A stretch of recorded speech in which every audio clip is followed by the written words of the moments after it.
Hello दोस्तों, मैं श्यामन पांडे, आपका बहुत-बहुत स्वागत है हमारे चैनल पॉलिटी पढ़ो पे। जैसा कि आपको पता है कि हम अपने चैनल पे इस टाइम पे लेक्चर सीरीज़ देख रहे हैं तथा साथ-साथ में हम एमसीक्यू सीरीज़ भी देख रहे हैं। तो एमसीक्यू सीरीज़ में हम लोगों ने इंडियन कॉन्स्टिट्यूशनल डेवलपमेंट पे 2 लेक्चर्स देखे हैं। प्रिएम्बल ऑफ कॉन्स्टिट्यूशन से रिलेटेड हमने लेक्चर्स देख लिए हैं। अमेंडमेंट ऑफ कॉन्स्टिट्यूशन से रिलेटेड जो है क्वेश्चन हमने कर लिए हैं। सोर्सेज़ ऑफ कॉन्स्टिट्यूशन से रिलेटेड क्वेश्चन हमने किए हैं। तथा हमने यूनियन एंड सिटीजनशिप से रिलेटेड क्वेश्चन किए हैं। उसके बाद हमने फंडामेंटल राइट देखना स्टार्ट किया था। फंडामेंटल राइट चूँकि बड़ा पार्ट है तो इसको हमने 3 भागों में कवर किया है।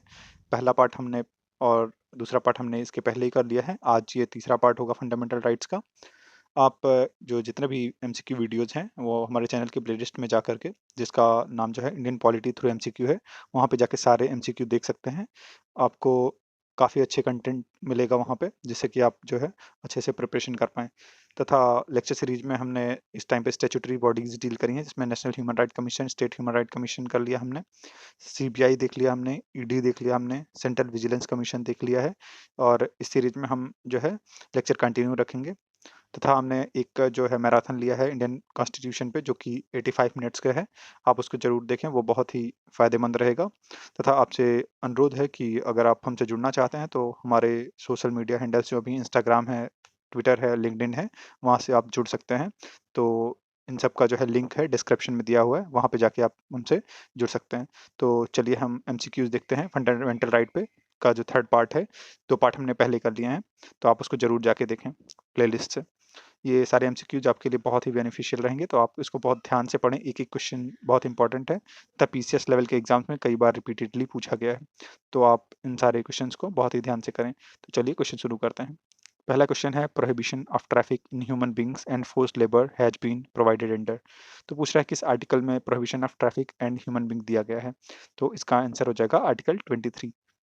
आप देखेंगे कि हमने जो एमसीक्यू किया है वो आर्टिकल वाइज ही किया है। पहले जो पार्ट में हमने देखा था वो आर्टिकल 12 से लगा के आर्टिकल 18 तक के क्वेश्चंस देखे हैं। दूसरे पार्ट में हमने आर्टिकल 19 से आर्टिकल 22 तक के क्वेश्चन देखे हैं। लास्ट पार्ट में हम आर्टिकल 23 से लेकर के जितना फंडामेंटल राइट का 35 तक का है, जितने इंपॉर्टेंट क्वेश्चंस बन सकते हैं वो हम देखेंगे। तो चलिए अगला क्वेश्चन देखते हैं। अगला क्वेश्चन है which article provides that employment of children in hazards factories prohibited. पूछ रहा है कि कौन सा आर्टिकल बताता है कि जो चिल्ड्रंस का एम्प्लॉयमेंट है हैजार्डस फैक्ट्री में वो प्रोहिबिट किया गया है। तो यह है आर्टिकल 24 में। अगला जो क्वेश्चन है no child below the age of years shall be employed to work in any factory. पूछ रहा कितने साल से कम के बच्चों को जो है जो फैक्ट्रीज हैं, हैजार्डस फैक्ट्री हैं, जहाँ पे इस तरीके के काम होते हैं जिससे कि बच्चों को दिक्कत हो या जो है इरिटेशन होती है, तो उसको हम हैजार्डस फैक्ट्री कहते हैं। तो वहाँ पे एम्प्लॉयमेंट नहीं किया जा सकता है कितने साल के बच्चों से, अगर कम एज है तो इसका आंसर हो जाएगा 14 ईयर्स। तो 14 साल से कम के जो बच्चे हैं उनको हैजार्डस जो वर्क है उसमें एम्प्लॉय नहीं किया जा सकता है। Right to freedom of religion can not be restricted on the ground of. अब ये पूछ रहा है, जैसा कि हमको पता है कि डिफरेंट राइट्स होते हैं, जैसे राइट टू इक्वलिटी है, राइट टू फ्रीडम है, राइट अगेंस्ट एक्सप्लॉइटेशन है, राइट टू रिलीजन है, राइट टू कॉन्स्टिट्यूशनल रेमेडीज है। तो ये पूछ रहा है राइट टू जो फ्रीडम ऑफ रिलीजन है, धर्म की स्वतंत्रता का अधिकार जो है वो किस ग्राउंड पे रिस्ट्रिक्ट नहीं की जा सकती है। तो जब हम आर्टिकल 25 डिटेल में पढ़ेंगे लेक्चर सीरीज में, तो हम आपको वहाँ डिटेल बताएंगे। फिलहाल एज ए क्वेश्चन हम यहाँ पे देखते हैं। तो इसका आंसर सिक्योरिटी ऑफ स्टेट हो जाएगा। सिक्योरिटी ऑफ स्टेट के ग्राउंड पे जो है रिलीजन की जो फ्रीडम है उसको रिस्ट्रिक्ट नहीं किया जा सकता है। बाकी जो मोरालिटी है, पब्लिक ऑर्डर है, हेल्थ है, तो इन तीनों ग्राउंड पे जो है फ्रीडम ऑफ रिलीजन को रिस्ट्रिक्ट किया जा सकता है। इसीलिए आप देखे होंगे कि जब किसी पर्टिकुलर पर्सन को ज़्यादा दिक्कत होती है कि अगर वो हेल्थ से में उसको दिक्कत है और आस-पास कहीं न कहीं साउंड चलता है जो कि मंदिर या मस्जिद से आ रहा होता है, तो कहीं-कहीं वो अपने इस ग्राउंड को लेकर के एक बार को जो है एडमिनिस्ट्रेशन को बता सकता है कि उसको हेल्थ को दिक्कत हो रही है या कॉमनली लोगों को दिक्कत हो रही है, तो साउंड को जो है कम किया जा सकता है। तो आपके पास ये अधिकार होता है। अगला क्वेश्चन है which article to the constitution provides benefit to the minority institution. तो पूछ रहा है माइनॉरिटी इंस्टीट्यूशंस को जो है कौन सा आर्टिकल जो है बेनिफिट प्रोवाइड करता है। तो अगर केवल माइनॉरिटी की बात करी जाए तो ये आर्टिकल 30 आंसर हो जाएगा। तो आर्टिकल 30 जो है स्ट्रिक्टली जो है माइनॉरिटीज से ही डील करता है। अ, वैसे देखा जाए तो आर्टिकल 29 एंड 30 दोनों में माइनॉरिटी से रिलेटेड बात करी गई है, लेकिन 29 माइनॉरिटीज प्लस मेजॉरिटी या फिर जो भी लोग हैं सारे एनी पर्सन, वहाँ पे वर्ड यूज हुआ है आर्टिकल 29 के स्टार्टिंग में। तो वहाँ पे एनी पर्सन है तो वहाँ पे माइनॉरिटी भी आ जाता है। लेकिन अगर स्ट्रिक्टली बात करी जाए माइनॉरिटी के लिए मतलब कहाँ से बेनिफिट प्रोवाइड किया गया है, तो आर्टिकल 30 हो जाएगा। ध्यान देंगे इस बात का, ये बहुत ही बेसिक डिटेल है, तो आप इसको ध्यान रखेंगे। अगला क्वेश्चन है आर्टिकल 30 गारंटीज द राइट। तो पूछ रहा है आर्टिकल 30 जो है वो गारंटी करता है कौन से राइट को। तो माइनॉरिटीज को ये राइट देता है कि वो इस्टेब्लिश करें educational institution of their choice. तो इसका आंसर हो जाएगा to my minorities to establish educational institution of their own choice। अगला क्वेश्चन है article 30 of the constitution of India applies to. तो पूछ रहा है आर्टिकल 30 जो कॉन्स्टिट्यूशन का है वो किसके ऊपर अप्लाई होता है। तो ये हो जाएगा all minorities whether based on religion और लैंग्वेज। तो ये चाहे माइनॉरिटी दो तरीके से जैसे जो इंडियन कॉन्स्टिट्यूशन में यूज करी जाती हैं। तो रिलीजन के बेसिस पे माइनॉरिटी जैसे कि अपने 6 तरीके की माइनॉरिटी जो है रिलीजन के बेसिस पे हो जाती हैं और लैंग्वेज के बेसिस पे भी अलग अलग माइनॉरिटीज हैं। फिर जो रिलीजन माइनॉरिटी की बात करी गई हमारे जिसमें आर्टिकल 30 की बात है तो उसमें जो है मुस्लिम्स आ जाते हैं, क्रिश्चियंस आ जाते हैं, उसके बाद जैन्स आ जाते हैं, बुद्धिस्ट आ जाते हैं और पारसीज आ जा सकते हैं और सिख आ जाते हैं। तो इस 6 तरीके की जो है माइनॉरिटीज़ की बात जो है आर्टिकल 30 के अंतर्गत की गई है। तो ये जो है रिलीजन के आधार पे माइनॉरिटी और लैंग्वेज के आधार पे माइनॉरिटी की बात जो है आर्टिकल 30 में की गई है। क्वेश्चन पूछ रहा है ब्लैंक स्पेस दिया हुआ है is the heart and soul of the constitution. पूछ रहा है कि heart and soul of constitution कौन है। तो राइट टू कॉन्स्टिट्यूशनल रेमेडीज जो है जो कि आर्टिकल 32 को बोला जाता है तो वो उसको heart and soul of constitution जो है बी आर अम्बेडकर सर ने कहा था। अगला क्वेश्चन है the royal command of a court for enforcement of a fundamental right is called. तो पूछ रहा है कि जो रॉयल कमांड होगा कोर्ट का जिसके तहत इन्फोर्स करा जाता है फंडामेंटल राइट को उसको क्या कहते हैं। तो एक्चुअली रॉयल कमांड जो होता था चूंकि ये कंसेप्ट हमने ब्रिटिश से लिया है तो वहाँ पे रॉयल कमांड होता था क्योंकि हम यहाँ पे डेमोक्रेसी है तो हम ऐसा नहीं करते। तो इसी को जो है रिट कहा जाता है। अगला जो क्वेश्चन है how many types of writ can the supreme court issue for the enforcement of fundamental rights. तो पूछ रहा है फंडामेंटल राइट्स को इन्फोर्स करने के लिए सुप्रीम कोर्ट कितने तरीके के रिट्स जारी कर सकता है। तो ये हो 5 तरीके के रिट्स जारी किया जा सकता है। तो 5 तरीके के रिट्स कौन कौन से होंगे। तो habeas corpus, mandamus, certiorari, prohibition and quo warranto. ये 5 तरीके के रिट्स होते हैं। आप इनको ध्यान देंगे फिर से आप याद कर सकते हैं habeas corpus, mandamus, certiorari, prohibition and quo warranto. इससे रिलेटेड क्वेश्चन जो है हम आगे देखेंगे। इसके बारे में हमने जो है अपने मैराथन जो लेक्चर लिया था 85 मिनट्स का जो कि इंडियन कॉन्स्टिट्यूशन पे है उस पे थोड़ा डिटेल में बात करी है। उस वीडियो को आप ज़रूर देखें। वहाँ से आपको बहुत ज़्यादा नॉलेज मिलेगा और 85 मिनट्स में आपको कॉन्स्टिट्यूशन के काफ़ी बारीकियत पता चलेगी और काफ़ी इन्फॉर्मेशन आपको गैदर होगा। अगर उस वीडियो को आप 4 से 6 बार देख लेंगे तो काफ़ी जो है आपको सपोर्ट मिलेगा इंडियन पॉलिटी एंड कॉन्स्टिट्यूशन में। चलिए अगला क्वेश्चन देखते हैं the person associated with PIL is. पूछ रहा है जो पीआईएल है यानी कि पब्लिक इंटरेस्ट लिटिगेशन। तो ये इससे जो है कौन से जो है व्यक्ति हैं वो एसोसिएटेड है यानी कि कौन से व्यक्ति जुड़े हुए हैं। तो पीआईएल से जो नाम आता है वो जस्टिस जो है भगवती जी का आता है क्योंकि जस्टिस भगवती जी को ही जो है पीआईएल का जनक माना जाता है इंडिया में। और mister V R Krishna Iyer इनके साथ ही मिलके इन दोनों लोगों ने पीआईएल पे काफ़ी वर्क करा है। और पीआईएल जो है लाने का श्रेय जो है इंडिया में वो जस्टिस भगवती जी को ही जाता है। इनका फुल नाम जैसे जस्टिस पीएन भगवती था। तो आंसर हो जाएगा ये। अगला क्वेश्चन है public interest litigation filed in. तो पूछा जाता है पीआईएल फाइल कहाँ करी जा सकती है। तो पब्लिक इंटरेस्ट लिटिगेशन जो होगी हाई कोर्ट और सुप्रीम कोर्ट में फाइल की जा सकती है। ये सबऑर्डिनेट कोर्ट में फाइल नहीं होती है या फिर केवल सुप्रीम कोर्ट या फिर केवल हाई कोर्ट में फाइल नहीं होती। तो हाई कोर्ट और सुप्रीम कोर्ट दोनों जगह पे आप पीआईएल फाइल कर सकते हैं। और पीआईएल में जब हम डिटेल में बात करेंगे पीआईएल पे हम पूरा एक लेक्चर लेंगे क्योंकि ये बहुत इंपॉर्टेंट टॉपिक है। तो जो है एडमिनिस्ट्रेटिव लॉ के अंतर्गत भी आता है। तो ये काफ़ी इंपॉर्टेंट है। इसमें हम देखेंगे किस तरीके से जो है पीआईएल में जो है किस डेवलपमेंट हुआ और जो है ये बहुत इंपॉर्टेंट साबित हुआ लेकिन कहीं न कहीं इसका मिसयूज़ भी किया जाता रहा है जिसकी वज़ह से जो है कन्विक्शन रेट में जो है जो है डिफरेंस बना रहता है। अगला क्वेश्चन है which of the following is not a sorry which of the following is not a writ mentioned in the constitution. पूछ रहा है कि कौन सा जो है इनमें से मेंशन नहीं है कॉन्स्टिट्यूशन में, कौन सा रिट है जो मेंशन नहीं है कॉन्स्टिट्यूशन में। तो चूंकि अभी हमने बताया कोरेंटो मेंशन है, सर्शियोररी भी है, प्रोहिबिशन है, इंटरोगेटरी कोई रिट नहीं होता है जो कि कॉन्स्टिट्यूशन में नहीं दिया हुआ है। तो अगला ये जो आंसर हो जाएगा इसका इंटरोगेटरी हो जाएगा। तो जो 5 तरीके के रिट्स हैं वो कोरेंटो हैं, मेंडमस है, सर्शियोररी है, प्रोहिबिशन है और हैबियस कॉर्पस है। इसमें से इंटरोगेटरी ये कोई जो है रिट नहीं होगा। अगला जो क्वेश्चन है public interest litigation are entertained by the supreme court under. तो पूछ रहा है जो पीआईएल है पब्लिक इंटरेस्ट लिटिगेशन उसको किस मतलब सुप्रीम कोर्ट कहाँ से एंटरटेन करती है, उसका पावर कहाँ से डराइव होता है अलग। तो इसका आंसर हो जाएगा आर्टिकल 32। तो ये जो राइट टू कॉन्स्टिट्यूशनल रेमेडीज है वहीं से जो है पीआईएल को एंटरटेन करने का जो पावर है सुप्रीम कोर्ट के पास है। Which of the following protects personal freedom. पूछ रहा है कि कौन जो है पर्सनल फ्रीडम को प्रोटेक्ट करता है। तो हैबियस कॉर्पस का आंसर हो जाएगा। The principle of res judicata does not apply in case of writ of. जो रेस जुडिकेटा है, ये जब हम अपना सिविल प्रोसीजर कोड पढ़ते हैं, सीपीसी जो है, तो वहाँ पे सेक्शन 11 में रेस जुडिकेटा की बात करी जाती है। तो वो पूछ रहा है रेस जुडिकेटा का जो प्रिंसिपल है वो किस पे अप्लाई नहीं होगा, कौन से रिट पे। तो ये जो है हैबियस कॉर्पस जो रिट है उस पर रेस जुडिकेटा का प्रिंसिपल अप्लाई नहीं होता है। अगला क्वेश्चन देखेंगे, which of the following writs literally means you may have the body. पूछ रहा है you may have the body, ये कौन से रिट का मतलब होता है, तो इसका आंसर हो जाएगा हैबियस कॉर्पस। अगला क्वेश्चन है, command asking a public authority to perform its public duty is called the writ of.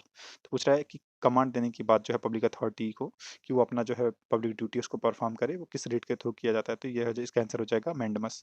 तो मैंडमस के थ्रू जो है किसी पब्लिक जो अथॉरिटी है जो कि पब्लिक ड्यूटी परफॉर्म कर रही है उसको आदेश दिया जाता है किसी काम को करने के लिए। तो मैंडमस जो है इसका आंसर हो जाएगा। अगला क्वेश्चन है, which of the following writs literally means what is your authority.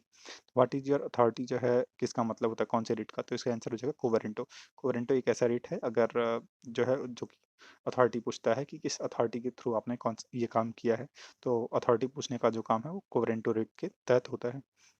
A wrongful assumption of a public office can be corrected by writ of। तो इसका आंसर हो जाएगा कोवेरेंटो। अगर कोई रॉन्गफुल तरीके से किसी पर्टिकुलर पोस्ट पे बैठा है तो उस पोस्ट पे वो किस जो है अधिकार से बैठा हुआ है इसके बारे में जो है कोवेरेंटो के तहत जो है जो कोवेरेंटो रिट है उसके तहत पूछा जा सकता है। तो सुप्रीम कोर्ट जो है कोवेरेंटो रिट जारी करके ये उस पर्सन से पूछ सकती है वो किस वारंट के तहत जो है उस पर्टिकुलर पोस्ट को होल्ड किया है। अगला क्वेश्चन है, basic structure can not be changed the principle of law relates to. ये पूछ रहा है किससे बेसिक स्ट्रक्चर जो प्रिंसिपल है चेंज नहीं किया जा सकता, ये प्रिंसिपल ऑफ जो लॉ है किससे रिलेट करता है, तो ऑफकोर्स ये कॉन्स्टिट्यूशन ऑफ इंडिया से रिलेट करता है। सीपीसी, सीआरपीसी और इंडियन कॉन्ट्रैक्ट एक्ट से इसका कोई लेना देना नहीं है। बेसिक स्ट्रक्चर जैसा हमको पता है कि केशवानंद भारती केस जो हुआ था 1973 में उसके तहत लाया गया था, और इसको जो है जो बेसिक स्ट्रक्चर है उसको अमेंड नहीं किया जा सकता पूरे कॉन्स्टिट्यूशन में, ऐसा इस केस के थ्रू बताया गया था। अगला क्वेश्चन है, which writ can be issued when appointment is contrary to the statutory provision. तो इसका भी आंसर कोवेरेंटो हो जाएगा कि अगर कोई अपॉइंटमेंट किया गया है और वो स्टैट्यूटरी प्रोविजन के जो है कॉन्ट्रेरी है यानी कि उसके खिलाफ है, तो कौन सा रिट इशू किया जा सकता है, तो कोवेरेंटो इसका आंसर हो जाएगा। अगला क्वेश्चन है, which of the following writs may be issued in case of a public servant ultravies the authority। Same answer हो जाएगा कोवेरेंटो। इसका आंसर है कि अगर पब्लिक सर्वेंट जो है अपनी अथॉरिटी के अल्ट्रावायर्स जो है पब्लिक होल्ड करता है तो किस कौन सा इशू जो है रिट इशू किया जाएगा, तो इसका आंसर हो जाएगा कोवेरेंटो। अगला क्वेश्चन है, which one of the following writs can be issued only against the judicial और क्वाजी जुडिशियल अथॉरिटी। पूछ रहा है कि कौन सा ऐसा रिट है जो कि केवल जुडिशियल और क्वाजी जुडिशियल अथॉरिटीज के है अगेंस्ट इशू किया जा सकता है, तो इसका आंसर हो जाएगा सर्चियोररी। An order or decision which suffers from an error of law apparent on the face of record can be quashed by a writ of। पूछ रहा है कि जो है एक कोई ऑर्डर है या डिसीजन है जो कि सफ़र करता है फ्रॉम एन एरर, जिसमें एरर है गलतियां पाई जाती हैं, of law apparent on the face of record, यानी पूछ रहा है फेस ऑफ रिकॉर्ड पे ही कुछ गलतियां पाई जाती हैं किसी ऑर्डर या डिसीजन के, तो किस रिट के थ्रू क्वेस की जा सकती हैं, हटाई जा सकती हैं, तो इसका आंसर सर्चियोररी हो जाएगा। तो सर्चियोररी जैसा अभी हमने देखा था कि जो जुडिशियल या क्वासी जुडिशियल अथॉरिटीज के अगेंस्ट की जाती है। अगला क्वेश्चन है, writ of quo warranto is related with. तो इसका हो जाएगा illegal holder of a public office. अगर आपने इलीगल तरीके से किसी पब्लिक ऑफिस को होल्ड किया है तो जो है सुप्रीम कोर्ट रिट इशू कर सकती है कोवेरेंटो का, और आपसे पूछ सकती है कि आप किस अथॉरिटी के तहत जो है किस वारंट के तहत जो है ये पर्टिकुलर पोस्ट होल्ड करते हैं। Issuance of writ of mandamus is related to. तो मैंडमस काहे के लिए इशू किया जाता है ये पूछ रहा है, तो इसका आंसर हो जाएगा non performance of public duty. अगर कोई ऑफिसर है और वो अपनी ड्यूटी परफॉर्म नहीं कर रहा है तो सुप्रीम कोर्ट में जाके हम अपना फंडामेंटल राइट इन्फोर्स कराने के लिए जो है सुप्रीम कोर्ट से ये बोल सकते हैं कि वो मैंडमस का रिट इशू करेगा। तो मैंडमस का रिट जो है non performance of public duty के लिए इशू कराया जाता है। Writ of mandamus can be issued against any person और अथॉरिटी। तो जो मैंडमस का रिट है वो किसी भी पर्सन या किसी अथॉरिटी के अगेंस्ट इशू किया जा सकता है। What writ can be issued for an illegal detention. तो पूछ रहा है इलीगल डिटेंशन, अगर किसी ने आपको जो है डिटेन कर रखा है इलीगल तरीके से तो कौन सा इशू जारी किया जाता है, कौन सा रिट इशू किया जाता है, कौन सा रिट जारी किया जाता है, तो इसका आंसर हो जाएगा writ of habeas corpus. The system of public interest litigation has been introduced in India. तो पूछता है जो पीआईएल था उसको इंट्रोड्यूस किया गया था इंडिया में, जैसा कि मैंने बताया था इसके पहले ही क्वेश्चंस में कि जस्टिस पी एन भगवती जी जो हैं उनके उनके जो है प्रयासों से जो है पीआईएल इंडिया में आया, इंट्रोड्यूस किया गया जो है इंडिया में। तो जुडिशियल इनिशिएटिव इसका आंसर हो जाएगा, क्योंकि जो हमारे जस्टिस थे पी एन भगवती जी, उनके जो है प्रयासों से ही पीआईएल जो है इंडिया में आया। In which of the contingencies article 31A of Indian constitution applies. पूछ रहा है कि आर्टिकल 31A जो है वो किन कंटिजेंसीज में अप्लाई किया जाएगा, तो इसका आंसर हो जाएगा ऑल ऑफ द अबव, क्योंकि एक्विजिशन ऑफ एनी स्टेट में भी अप्लाई होता है, extinguishment of right in an state में भी अप्लाई होता है, modification of right in an state में भी अप्लाई होता है। तो ऑल ऑफ द अबव इसका आंसर हो जाएगा। फिलहाल ये सारे क्वेश्चन तो फ्रिंज टाइप के हैं, बहुत कम पूछे जाते हैं। बाकी और जो सारे क्वेश्चन हैं जो कि स्पेशली रिट्स हैं, हम लोग डील कर रहे हैं कि रिट्स कौन से रिट्स का क्या मतलब होता है, किस रिट के तहत जो है क्या चीज़ें अप्लाई करी जाती हैं, ये बहुत ही इंपॉर्टेंट क्वेश्चन हो जाता है। ये पीसीएस के क्वेश्चन में कई बार पूछा गया है, तथा आप देखेंगे यूपीएससी के क्वेश्चन के उठा के देंगे तब भी आपको हैबियस कॉर्पस मेंडेट सर्शियोरी से और इवन कोवेरेंटो से बार बार क्वेश्चन देखने को मिलेंगे। आप जो है इन सारे क्वेश्चंस को जरूर ध्यान से करिए। एक एक क्वेश्चन बहुत इंपॉर्टेंट है, किसी न किसी एग्जाम में पूछा ही गया है, चाहे वो जुडिशियल एग्जाम्स हो, चाहे वो पीसीएस लेवल के एग्जाम्स हो या आईएएस लेवल के एग्जाम्स हो। एक एक क्वेश्चन काफ़ी मेहनत से खोज के बनाया गया है, तो आप इन सारे क्वेश्चंस को जो है बहुत ही सलीके से पढ़ें और एक एक क्वेश्चंस को याद करें, तथा अपना जो कॉन्स्टिट्यूशन का नॉलेज है उसको एनहेंस करते रहें। अगला क्वेश्चन देखते हैं। The supreme court can be moved under article 32 of the constitution of India for the enforcement of. तो पूछ रहा है सुप्रीम कोर्ट मूव किया जा सकता है अगर किसी मतलब जो आर्टिकल 32 ऑफ द कॉन्स्टिट्यूशन के तहत इन्फोर्स कराने के लिए, तो क्या इन्फोर्स कराने के लिए जो हम सुप्रीम कोर्ट आर्टिकल 32 के तहत जो है जाएंगे, तो इसका आंसर हो जाएगा फंडामेंटल राइट्स। तो फंडामेंटल राइट्स को इन्फोर्स कराना होता है, तो हम जो है आर्टिकल 32 के तहत जो है सुप्रीम कोर्ट जाते हैं।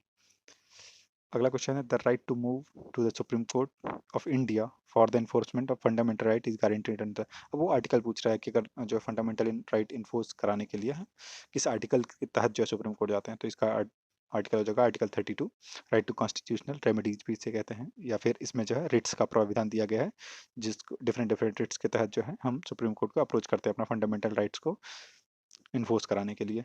अगला क्वेश्चन है no person has fundamental right to. पूछ रहा है फंडामेंटल राइट नहीं है किसी पर्सन को क्या करने का, तो बेसिक एजुकेशन का तो राइट है, प्रैक्टिस अ प्रोफेशन है, फॉर्म एसोसिएशन है जैसा कि 19(1)(c) में दिया गया है, और क्या नहीं है पूछ रहा है, तो approach the high court for enforcement of fundamental right नहीं है।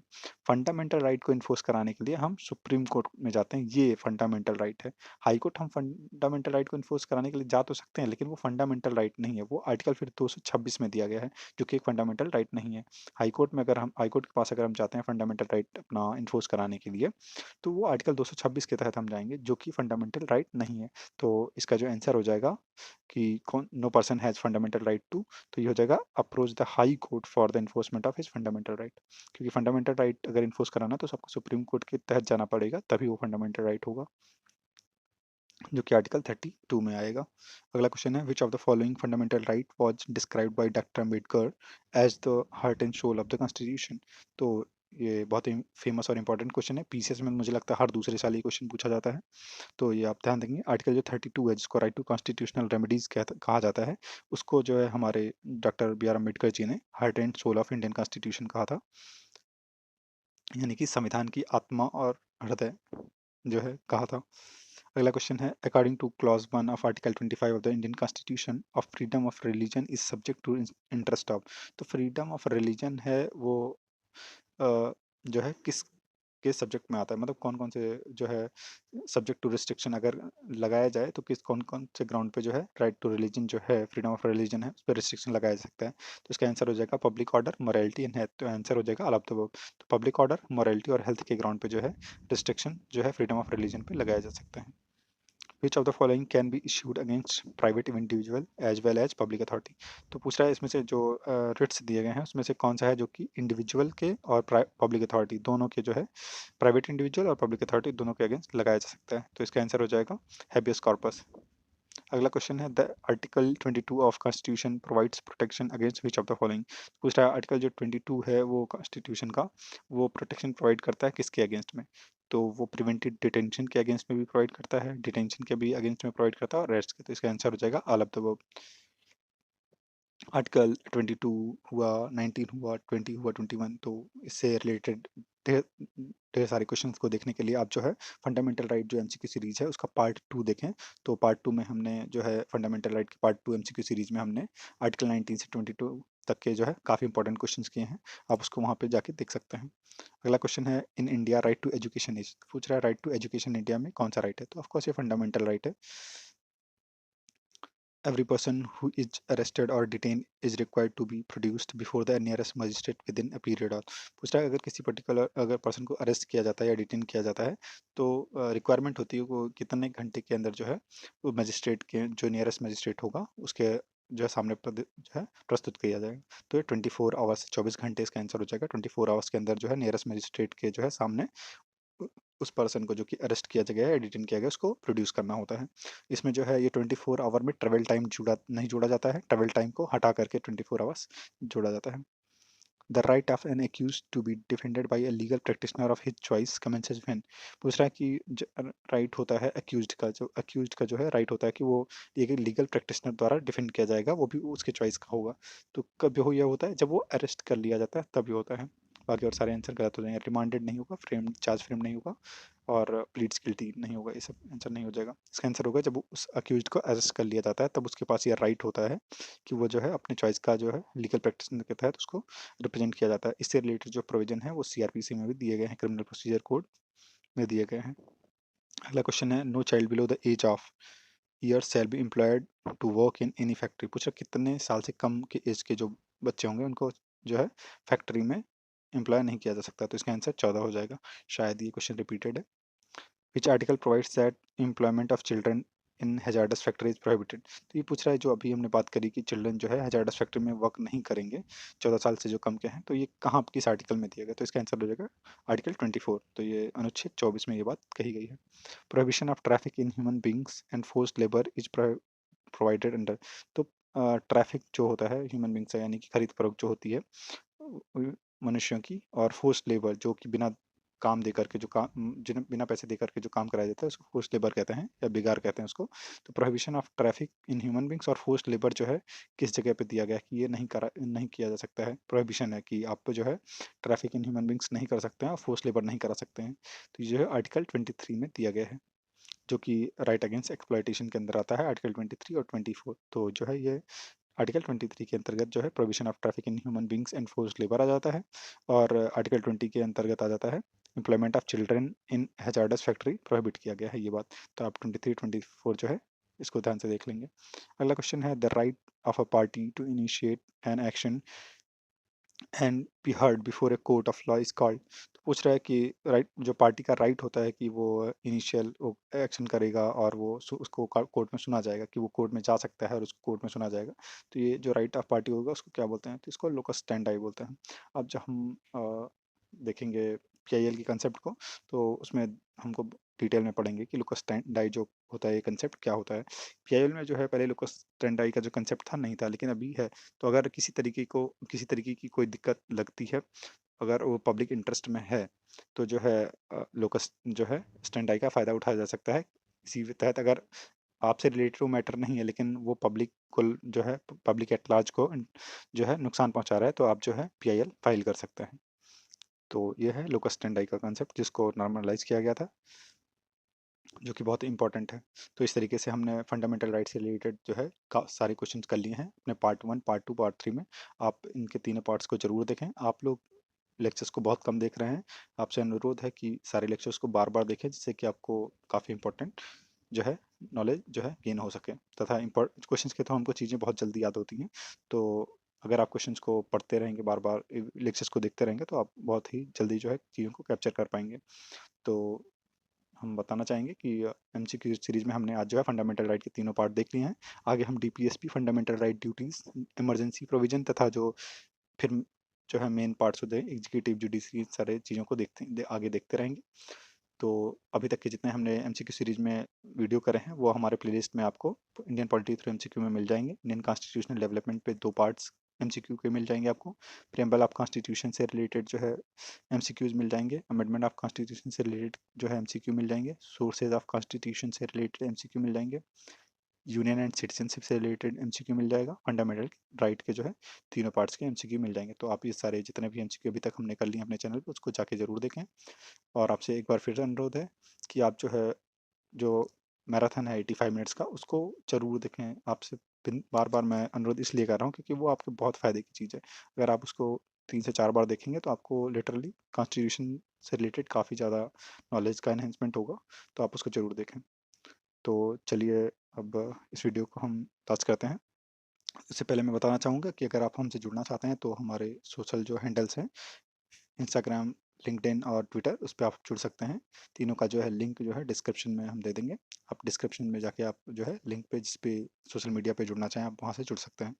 तो आपका बहुत बहुत धन्यवाद। Thank you so much. Please like and share the videos and subscribe the channel polity पढ़ो। बहुत बहुत धन्यवाद। Have a nice day.